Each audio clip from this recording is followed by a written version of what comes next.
Hello, children. This is Grandma Carla with Chapter 14 of Freddy Goes Camping by Walter R. Brooks. Chapter 14. At 10 o'clock that night, the hastily formed Committee for Animal Defense had put the Bean farm in a state of siege. Mr. Bean was on guard inside the house with his shotgun, ready to rush at a second's notice to any threatened quarter.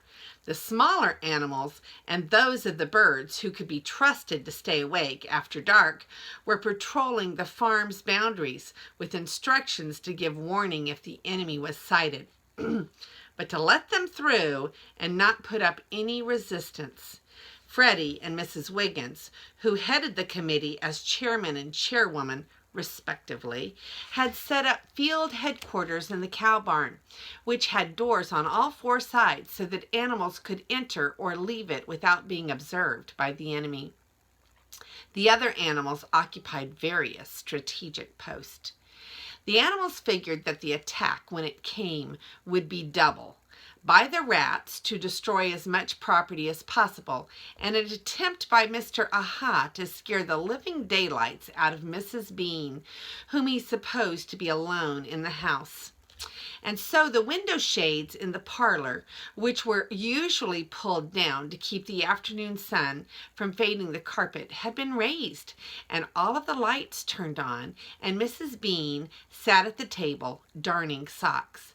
At least she looked from the outside as if she were darning socks, but actually it was so long after her usual 9 o'clock bedtime that she had gone sound asleep.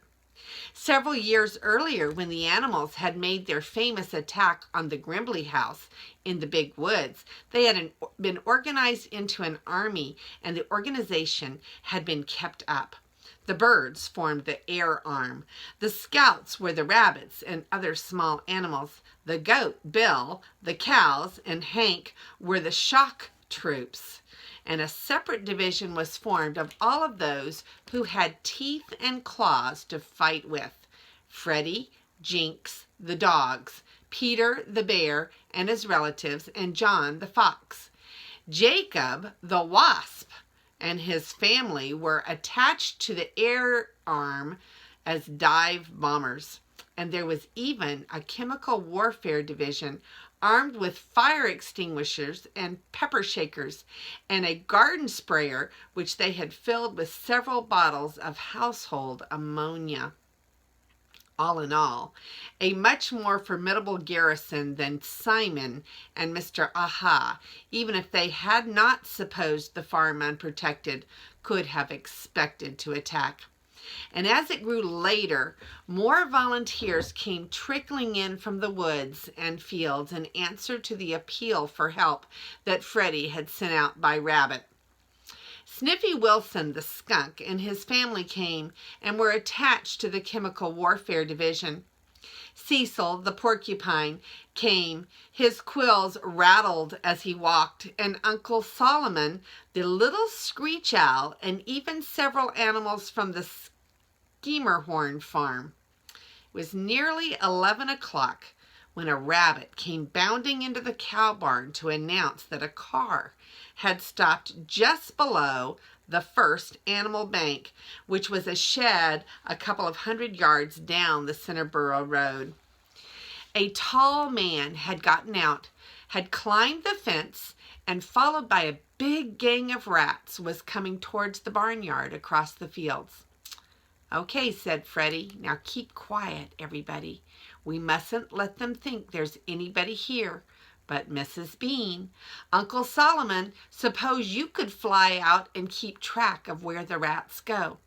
"Very well," said the owl in his precious little voice. "I am supposing it."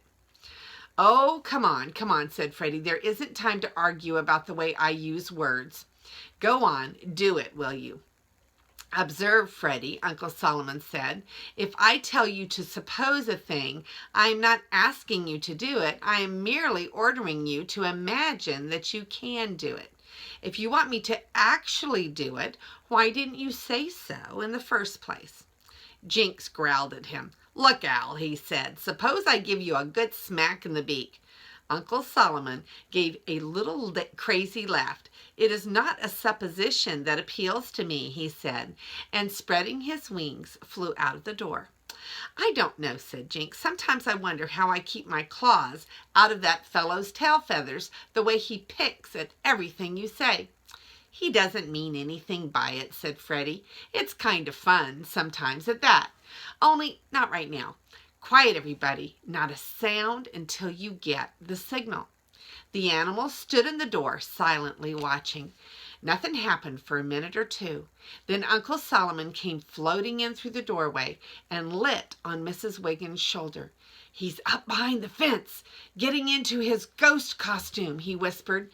"The rats will be along in a minute. He told 'em to go into the stable and get to work." Almost immediately there was a rustling and a pattering of small feet as the rats, invisible in the darkness, swept by the cow barn. Then a white figure appeared on the other side of the barnyard and walked slowly towards the house. Georgie began to giggle. "He looks so darn silly," he whispered. "Can't I trip him up again, Freddy?" "Oh, be still," Freddy murmured. "You've had your fun with him.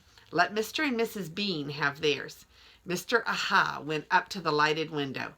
Tap, tap, tap, tap. He rapped on the pane. But Mrs. Bean didn't look up. Her head was bent, her eyes were closed, and her spectacles had slipped down to the end of her nose. "Oh dear," Freddy thought. "She wanted so much to see the ghost, and she's gone to sleep." Mr. Aha took something from under the sheet and reached up the window. Rap, rap, crash! He broke the pane. Mrs. Bean's head jerked up and she opened her eyes with a start. She looked vaguely around the room but didn't seem to notice the window. She said. "Must have dropped off." She gathered up her darning. "Land sakes, it's after 11. Mr. Aha drew a deep breath and let out a long, hideous screech, and then he dropped down against the house, out of sight of the window. Mrs. Bean didn't appear startled. She got up and raised the window sash without appearing to see the broken pane, although the glass scrunched under her feet. "Those pesky owls," she said as she leaned out, "make such a racket a body can't get a minute's quiet." Then Mr. Aha stood up suddenly so that the cat mask with its ferocious grin was within an inch of her face. "Yah!" he yelled. Mrs. Bean never batted an eyelash. "Dear me, Sue," she said, "where in Tunket did you come from?" Mr. Aha seemed taken back. He hesitated a moment, and then he said in a slow, hollow voice, "I come from beyond the tomb." "Oh," she said, "guess you're one of the Gurney boys from over beyond the cemetery. Well, where's your manners, young man? If you want something, why don't you come to the front door like a sensible human being?" "I am no human," he said. "I am a spirit, a messenger from the underworld." "Oh, you're a ghost," said Mrs. Bean. "Always seemed like a lonely sort of an occupation to me, flitting about wailing in empty houses. Not that the houses are always empty. This one, for instance, it's been haunted for years. The ghost of Mr. Bean's grandfather, Bezaleel Bean. Won't you come in and meet him? Come around to the front door, unless, of course, you prefer to seep through the keyhole." Mr. Aha hesitated again. Evidently, his failure to frighten Mrs. Bean had puzzled him, but he knew she was alone in the house, and he must have thought that if he went in, he would be able to think of something more terrifying. "I will enter," he said, turned the lamp out. From the door of the cow barn, the animals had heard every word. Then, as Mr. Aha started around the front door, Freddy said, "Come on, we can't miss this. The rats will be busy for some time. We can attend to them later." So they all crept out and crouched together under the broken window. Then they heard the parlor door creak and Mrs. Bean say, "Don't like much light, you say? Bezaleel doesn't either. I've turned the lamp down a ways. Sit down over there. It's pretty late, but I'm not a mite sleepy, and we can have a good talk. Now, just who do you say you were?" "Woman," said the ghost, raising his voice so it boomed through the house. Let us have no more of this silly chatter. I come to warn you. This house is doomed, doomed as those who are dwelling in it. Tremble and depart from it while there is yet time." "Dear me," said Mrs. Bean, "you seem very depressed." She smiled at him. "You do remind me a lot of Bezaleel. He always talks like that. Let's see if he can't cheer you up." She raised her voice. "Bezaleel, are you there?" There were 3 heavy knocks on the ceiling. Freddy had got his eyes up over the level of the windowsill. He saw Mr. Aha give a start and half rise. "Grandfather is a little shy with strangers," said Mrs. Bean. She got up and opened the door into the front hall. "Come down, Bezaleel," she called. "You've got company." There was silence for a moment, and then a deep groaning voice somewhere in the darkness of the upper hall said, "I come." And then Freddy himself got a real scare. The parlor door was a black oblong through which he was just dimly make out the shapes of the front stairs banisters. And in front of the banisters, something vaguely white fluttered and danced a spectral dance and groaned again. "I come." That finished Mr. Aha. He gave a very unghostly yell and leaped up and dove straight through the window and landed scrunch on top of Cecil the porcupine, knocking the wind out of him. It was in a way unfortunate that he fell on Cecil. If he had landed on one of the other animals, there would have been a second or two before he could get to his feet, and they might have taken him prisoner. But he rebounded from Cecil as a man rebounds from a chair seat on which a tack has been placed, for Cecil was worse than a whole box of tacks. Dozens of his sharp barbed quills were driven into Mr. Aha's stomach, and the pain lifted him from the ground and fairly shot him across the barnyard before the animals could grab him. Things happened very quickly after that. "Don't chase him," Freddy shouted. "He's got a gun. Peter, Bill, and the cows cut across lots down by the bank. You can beat him to his car. The rest of us to the barn." Boom went Mr. Bean's shotgun from an upper window, and then boom from the second barrel. And at the second boom, Mr. Aha, just climbing the fence, gave another yell and leaped into the air. But he kept on going. Freddy and the others had already surrounded the barn, which squeaked and rustled excitedly. There was a scrambling on the roof, and a rat dropped from the eaves and scurried off in the long grass before anyone could seize him. "You're surrounded, Simon," Freddy called. "Come out, one by one." Nobody answered. There was a fluttering and a thin shriek from the roof, and Uncle Solomon's neat little laugh floated down to them. "Would anyone else like his whiskers trimmed?" "Last call, Simon," said Freddy. This time Simon answered, "Come in and get us, you big lopsided fat snoop." "Tut tut, such language," said Freddy. "Okay, Robert, try the sprayer." So Robert dragged the sprayer up to the door and stuck the nozzle inside and squeezed the trigger. The ammonia did the trick. There was a great outburst of sneezing and coughing and wheezing in the stable, and then the rats charged out. Luckily for them, Snuffy Wilson and his family had been set to guard 1 or 2 weak places in the sidewalls where Freddy had felt that they might be able to break out. So there were in front of them only Jinx and Freddy and John and the 2 dogs, with a dozen or more woodchucks and squirrels.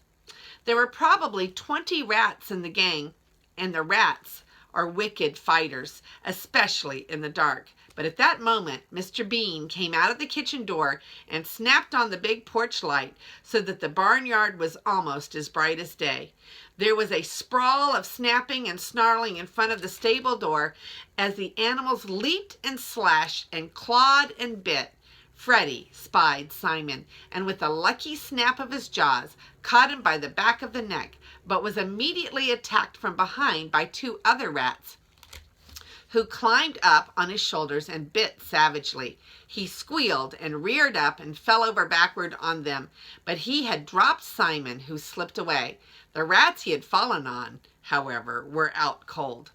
Freddy looked around for another enemy, but the rats half strangled by the ammonia fumes, were more anxious to escape than to fight, and except for half a dozen who had been knocked out or captured, were in full retreat. Freddy saw them scattering for cover, but he was too winded to give chase. He saw Simon galloping along in the lead, and as he looked, the old rat climbed up on a fence post. "We'll be back, pig," he squeaked defiantly. And then, boom, went Mr. Bean's shotgun, and Simon toppled and slid slowly to the ground. There was a minute's silence. "You know," said Freddy, "I'm kind of sorry to see that. Old Simon, he was a liar and a sneak, and he got what was coming to him," said Jinx shortly. "Maybe, but he wasn't a coward. That's more than you can say for most crooks. Hey, what's that?" A faint cry for help had come to them. They went over to the fence. Simon lay on his side in the grass. He opened one eye. "Tell old Bean," he murmured, "to load with buckshot next time. You can't kill a rat with that other stuff." And then he closed his eyes again. It was Jinx who picked him up and carried him carefully into the cow barn, where he was laid out beside the other casualties of the fight. Mrs. Bean came out with iodine and bandages and a large bottle of cod liver oil, which was her favorite remedy for everything from nosebleed to measles, and she dabbed and bound and dosed the animals until, as Georgie said, gritting his teeth as she put some iodine on a torn ear, it would have been more fun if they'd all been killed. "Stop talking and open your mouth," said Mrs. Bean, and popped in a tablespoon of oil. Counting the two that Freddy had fallen on, 8 rats had been taken prisoner. There had been several teeth knocked out in the fight. One squirrel had lost the end of his tail, and there were any number of bites to be dressed. Cecil, of course, was badly shaken and had lost 34 quills, and Sniffy, Wilson's daughter, Aroma, who had not been in the fight at all, had fainted away with all the excitement. But of course Simon was the most seriously wounded. "Hold the candle here, Freddy," said Mrs. Bean. "Good land, he's as full of bird shot as a muffin is of blueberries. We'll have to dig 'em out." "Leave 'em in, ma'am," said the rat. "They'll bring me up nearer the right fighting weight the next time I tackle that pig." "We'll dig 'em out," said Mrs. Bean, and went to work on it. "Ouch," said Simon. "I guess you enjoy this kind of work." "I don't enjoy hurting anybody, even a rat. I'd help anybody who was sick, except maybe a mosquito," she added thoughtfully. Bill, Peter, and the cows came back presently and said that they'd found Mr. Aha's car down by the bank and had turned it over in the ditch and had seen nothing of Aha himself. "Smart guy," said Bill. "He knew we'd go down there and probably went home cross country." "I wish we'd captured him," said Mrs. Wiggins. "I don't suppose we can have him arrested. We haven't a mite of proof that he's really Mr. Anderson." "We can prove that's his car," said Peter. "He'll just say somebody stole it and ditched it," Freddy said.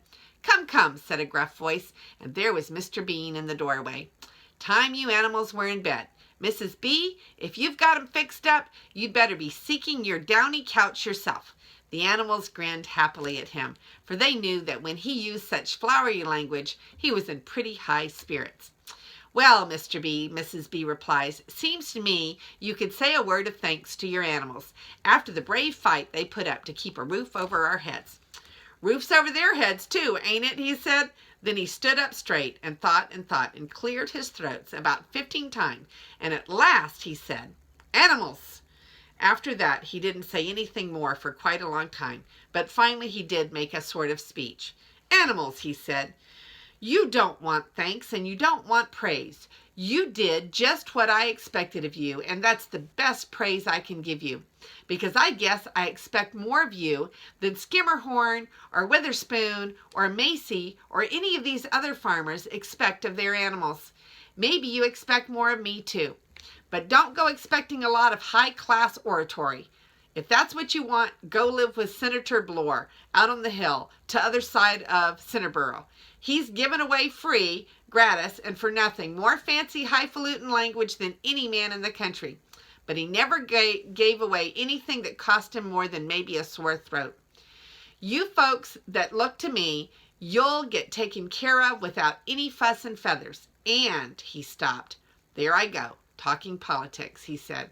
Well, I'm proud of you. That's all I've got to say. The animals didn't applaud much because they felt that Mr. Bean wouldn't like it, but they all felt very warm inside. And Jinx called out, "How about a word of thanks for Grandfather Bezaleel?"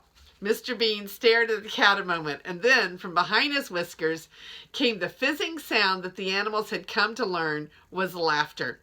"So you liked the old rapscallion, did you?" he said. "Well, I guess old Bezaleel has gone back to his home, wherever his home is, but he'll always come back if we need him. Eh, Grandfather?" And the groaning voice came from behind the whiskers. "Whenever you say, grandson." The animals yelled delightedly, but after a minute he held up his hand. "Time to go to bed," he said, and stumped off toward the house. Mrs. Bean followed after a minute, and Freddy walked across the barnyard with her.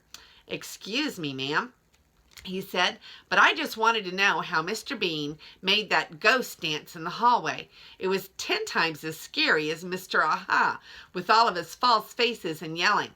"Of course it was," said Mrs. Bean. "False faces and yelling make you jump, but a little flutter of white in the darkness, when you know there's nothing there, makes you curl right up inside. It was just a shirt of Mr. Bean's. He tied a string to it and let it down from the upper hall, and we knew Mr. Aha was deathly afraid of ghosts." "How did you know that?" Freddy asked. "Why, because he is so sure that everyone else is afraid of them. If you like something, or want something, or are afraid of something yourself, you're pretty apt to think that everyone else in the world likes or wants or is afraid of the same thing. You like poetry, and so you think everyone else does too. Though I expect you found out by this time that there are some folks that think it is all a lot of foolishness." "Come along, Mrs. B," said Mr. Bean from the doorway. Then he fumbled in his pocket and held out something in his hand to Freddy. "Some of that fudge," he said. "I brought a little with me to eat before I went to bed, but I'd like you to have it." And then he whacked Freddy on the back. "Go on now, go to bed." Let's see if there's some nice pictures here. Okay, here are all the animals. That's a skunk getting ready to fumigate the barn with the ammonia. Ooh. And here's a picture of Mr. Aha in his mask, his false mask, and he is jumping right out of the window, scared to death. And it says he landed scrunch on top of Cecil the porcupine. Can you see the porcupine down there? And that, I'm sure, was quite painful. And that is the end of chapter 14. And this is Grandma Carla, and I love you.